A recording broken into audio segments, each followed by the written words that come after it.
कि उस रिपोर्ट के आधार पर देश में गरीबी अब मात्र 15% रह गई है, वहीं बिहार में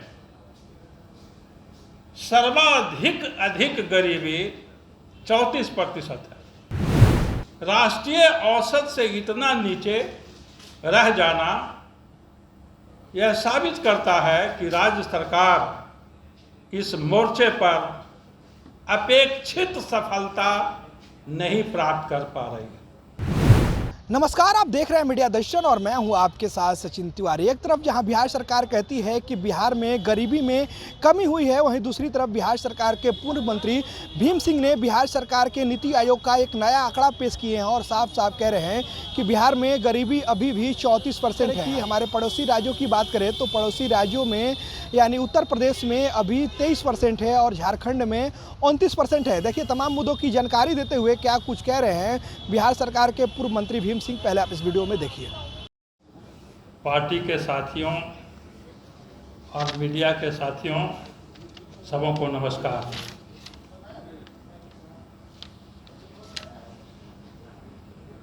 क्योंकि जब से नीति आयोग ने राष्ट्रीय बहुआयामी गरीबी सूचकांक 2023 जारी किया है, राज्य सरकार के मंत्रीगण कभी अलग अलग कभी संयुक्त रूप से मीडिया के समक्ष आ रहे हैं और अपनी पीठ खुद थपथपा रहे हैं। इसलिए इस पर भारतीय जनता पार्टी का भी विचार रखना आवश्यक हो गया है।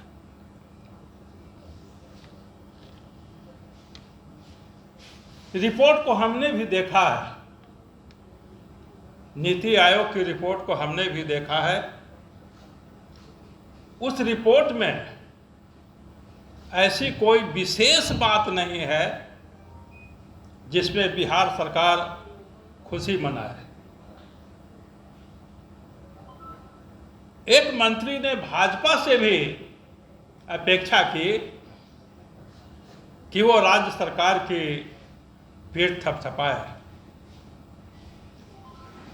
ऐसी भी कोई हालात नहीं है कि भाजपा राज्य सरकार की पीठ थपथपाए। उल्टे वस्तुस्थिति यह है कि उस रिपोर्ट के आधार पर देश में गरीबी अब मात्र 15% रह गई है, वहीं बिहार में सर्वाधिक गरीबी 34% है। राष्ट्रीय औसत 15% है और बिहार में अभी भी 34% गरीबी है। यह अत्यंत ही खेद का विषय है। राष्ट्रीय औसत से इतना नीचे रह जाना यह साबित करता है कि राज्य सरकार इस मोर्चे पर अपेक्षित सफलता नहीं प्राप्त कर पा रही है।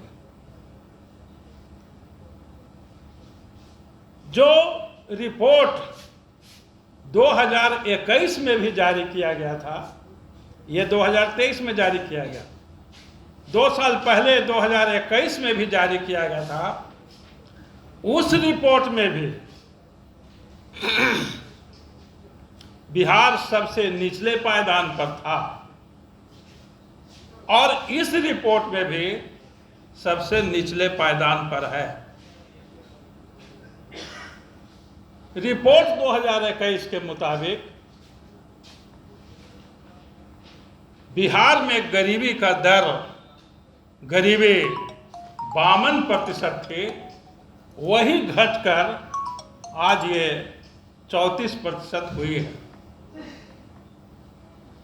राज्य सरकार इसी का झिंझोरा पीट रही है, दर का, कि हमने 52 से घटाकर 34 ले आने का काम किया है। हम यह मानते हैं कि जो गरीबी का दर घटने का जो दर है 18%, वह देश में सर्वाधिक है। परंतु दर कोई ऐसा चीज नहीं है, दर कोई एकमात्र ऐसे निर्धारक फैक्टर नहीं है जिसके आधार पर राज्य सरकार कितनी उछल कूद कर रही है। अगर कोई दर को ही मानेगा कि कितना दर से गरीबी घटी, तो देश में सबसे जो अधिक संपन्न पाया गया है राज्य केरल, दर के मामले में वह सबसे नीचे है। आप मोटा मोटी समझ सकते हैं कि एक जब विकसित राज्य हो जाएगा, जब पूरा लोग अमीर हो जाएंगे, गरीबी से बाहर हो जाएंगे, तब तो गरीबी घटने का दर शून्य हो जाएगा। तो क्या यह माना जाएगा कि वह राज्य सबसे कमजोर है? केरल के मामले में भी यही हुआ है।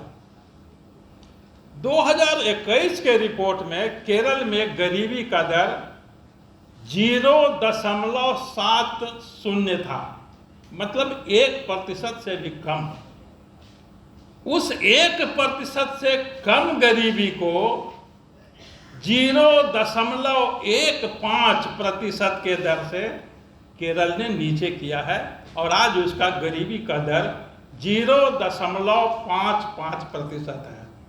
तो दर अगर देखें जिसकी पीठ थपथपा रही है राज्य सरकार, तो केरल तो 1% से भी कम दर से नीचे गरीबी हटाया। कोई कह सकता है कि संख्या के मामले में राज्य सरकार एक चीज कह रही है कि 2.25 करोड़ लोगों को हमने गरीबी से बाहर किया है। भाई, संख्या भी एकमात्र चीज नहीं है। अगर संख्या को भी देखा जाए तो उत्तर प्रदेश जो भाजपा शासित राज्य है, 3.45 करोड़ लोगों को गरीबी से बाहर किया है। तो संख्या के दृष्टिकोण से हमारा उत्तर प्रदेश बहुत आगे है। दरअसल गरीबी नापने का जो अल्कायर फोस्टर फार्मूला है, उसके तहत पाया गया है कि जो जितना ज्यादा गरीब रहता है, उसके गरीबी घटने का प्रारंभ में उतना ही दर ज्यादा होता है। बिहार बहुत गरीब है, इसलिए गरीबी घटने का दर यहाँ ज्यादा है। लेकिन अभी भी जैसा कि हमने बताया कि बिहार में ही सर्वाधिक गरीब है। तो अभी आपने देखा बिहार सरकार के पूर्व मंत्री भीम सिंह ने क्या कुछ कहा। उन्होंने बिहार सरकार के नीति आयोग का एक नया आंकड़ा पेश करते हुए कहा है कि अभी भी बिहार में गरीबी रेखा के नीचे रहने वाले लोगों की जनसंख्या 34% है, जबकि पड़ोसी राज्यों की बात करें, पड़ोसी राज्यों यानी उत्तर प्रदेश की बात करें, तो वहाँ भी गरीबी रेखा में रहने वाले लोगों की जनसंख्या 23% है, जबकि झारखंड में गरीबी रेखा में रहने वाले लोगों की जनसंख्या 29% है। धन्यवाद। इसी तमाम खबरों पर जुड़े रहें हमारे साथ। प्लीज़ हमारे चैनल को लाइक, सब्सक्राइब एंड शेयर जरूर करें।